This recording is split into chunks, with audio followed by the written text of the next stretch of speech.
xibaar yu wér te wóor ca tàng-tàng ba abonnez-vous pour ngeen di mën di jot suñuy vidéo. jërë ngeen jëf ci ànd gi ak ñun ci chaîne bii di Buzz 221 HD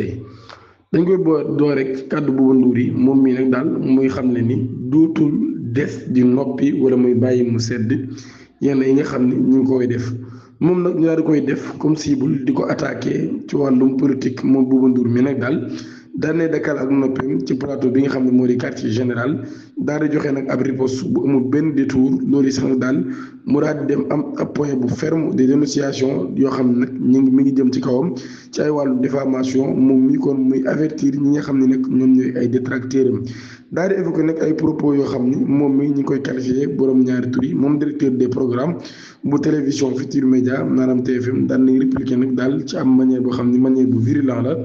daal di estimé que nag xeetu attaque yooyu nag daal diffamation la waaye tamit manque de respect la ci loolu nag daal ba tey si dewul benn tour ci premier temps waaye moom Bouba Ndour nag daan nay dénoncé woon comportement de certaines figures publiques ñoo xam ne nag daal ñenn ñi ay kilifa sax lañ loolu yi nag daal ñu bari kon daal di jàpp wax ji nga xam ni doon na ko wax amee Khalifa Niass ba tey ci loolu yi nag daal mu daal di jàpp na ñoom ñi dañoo war a gën a jël li nga xam ne moo di ay seen ay responsabilité waaye am retenu ci seen prise de parole yi nga xam ne ñu ngi koy jël waaye nag moom ni mi ngi rëccu wala sax mi ngi méttilu bu baax a baax li mu jàpp ni ab tentative de nuire à son image maanaam kon dañoo bëgg a yàq image am ak image groupe Futurs Médias ci ab déclaration nag boo xam ne moom mi déclaration bu personnel la daan nay défendre intégrité morale bi nga xam ne am na ko daal di affirmer que nag daal ni moom nii ab vie bu exemplaire lay am waaye daal di réviser tamit bépp forme de manque de respect boo xam ne ñu ngi koy jëmale ci moom muy nag daal du ma nekk koo xam ne jamono ji kon damay calme ci attaque yi nga xam ne ñu ngi koy def ci loolu yi nag daal mu daal di institut volonté bi nga xam ne am na ko nag daal di préserver réputation am moom responsable bu programme bii nag daal par ailleurs daal nay adressé directement au député Cheikh Bara Ndiaye qu'il accuse de s'en prendre régulièrement à la TFM maanaam daal kon moom mi ngi dal ci kaw Cheikh Bara Ndiaye mi nga xam ne nag daal xam ne na ni day dal ci kaw TFM lu bëree bëri daal di invité les membres de Pastef ñu daal di gérer nag seen ay différences internes tout en défendant le droit des médias à commenter l'actualité politique maanaam daal moom mi kon xam ne leen daal waa Pastef ci boppam nañu régler seen ay problème waaye tamit média bi ci boppam nag moom am nañu liberté wu daal di commenter li nga xam ni moo di li am ci wàllum politique mun nag daal ay citoyens sénégalais lañ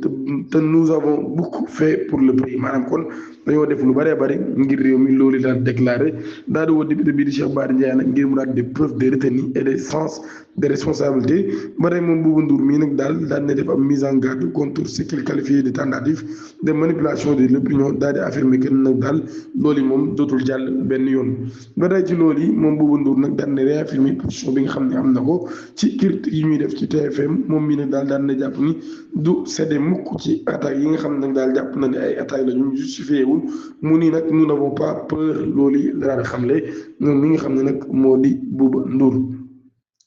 kaaf ñaar koy traduire ci kanamu taas tribunal bi nga xam ni mooy tribunal arbitral des sports xam nañu jamono ñi kon ñenn ñooy ay avocat yu Sénégal daan nay décider d'attaquer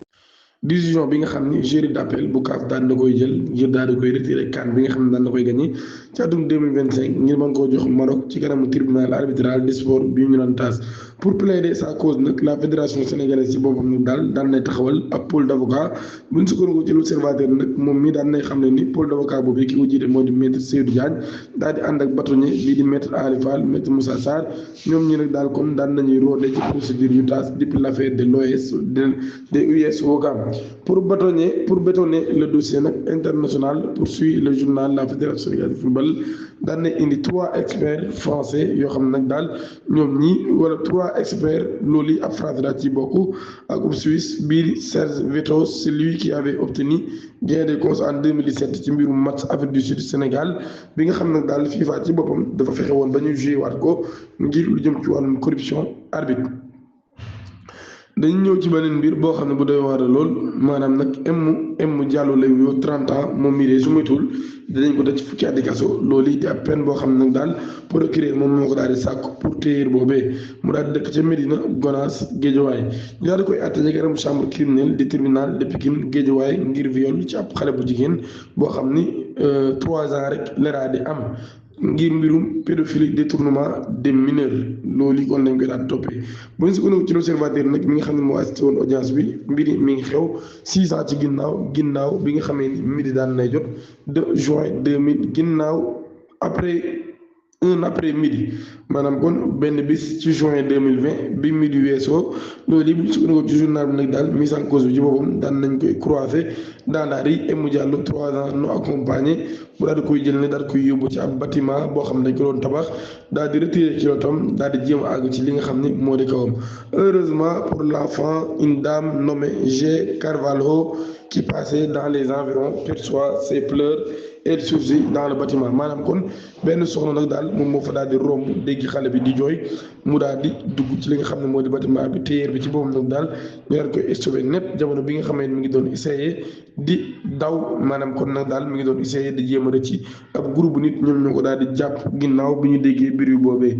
Presque 6 ans jamono ji la daal defe woon kon ci kaso ci kanam chambre criminelle Emu Diallo ci boppam daan nay passé à table mu ni man maa ko doon jéem a violé loolu li la daal di xamle bu ñu sukkandikoo ci l'observateur enfant bi 3 ans rek la amoon moom mii nag daal ba tey mbir mi daal koy troublé woon loolu bu ñu sukkandikoo ci journal bi nag daal mu daal di avoué avoir déjà abusé de 4 autres fillettes par le passé maanaam kon moom mi jot naa àgg ci ñeenti xale yu jigéen ci lu jiitu mu jéem àgg ci xale boobee. S'il semblait pris de court par les déclarations de son client à la barre, la défense y trouvait une fenêtre pour asseoir sa plaidoyer. Une personne normale n'agit pas de la sorte maanaam kon ñi nga xam ne ñoo di avocat am nag daal daan nay xam ne nit ku normal moom du def lu ni mel. Comment peut-on reconnaître un acte aussi ignoble avec une telle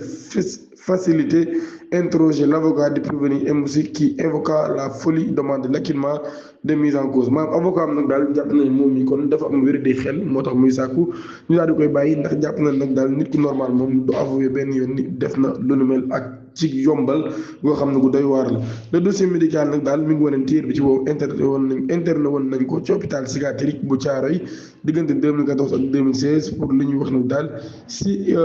schizophrène débutante bu ñu sukkandikoo ci l'observateur nag pour la défense citée par le quotidien d'information. Ces troubles ont perduré. Emu Diallo n'était pas en état de comprendre ce qu'il faisait ba tey ci loolu nag daal ñuy xam ne ni ligne de défense bi nag daal convaincre benn yoon le procureur docteur Boissy parle des troubles datant de 2014-2015 objecte le représentant du ministère public au moment des faits en 2020 ñu xam ne nag daal loolu yi moom dara daru ko woon loolu yi kon lan moo taxoon kon mu daal di daw ginnaaw bi nga xamee ni kon moom ñi xamul woon kon li nga xam ni noonu la doon def kon moo tax mu daal di daw loolu daal laaj daal di jàpp nag daal kon accusé bi moom mi coupable la ci tentative de viol pédophilie ak détournement des mineurs le procureur ci boobu nag daal daanay sàkku daal koy tëj fukki ati kaso yoo xam ni daf koy tëdd délibéré bi mi ngi war a génn le 5 avril ba ñu dëgmal waaye ci loolu nag daal moom procureur sàkku na ñu daal tëj waa ji fukki ati kaso yoo xam ni daf koy daal di tëdd di ñaan ngeen abonné activé cloche notification bi te aimé vidéo bi jërë ngeen jëf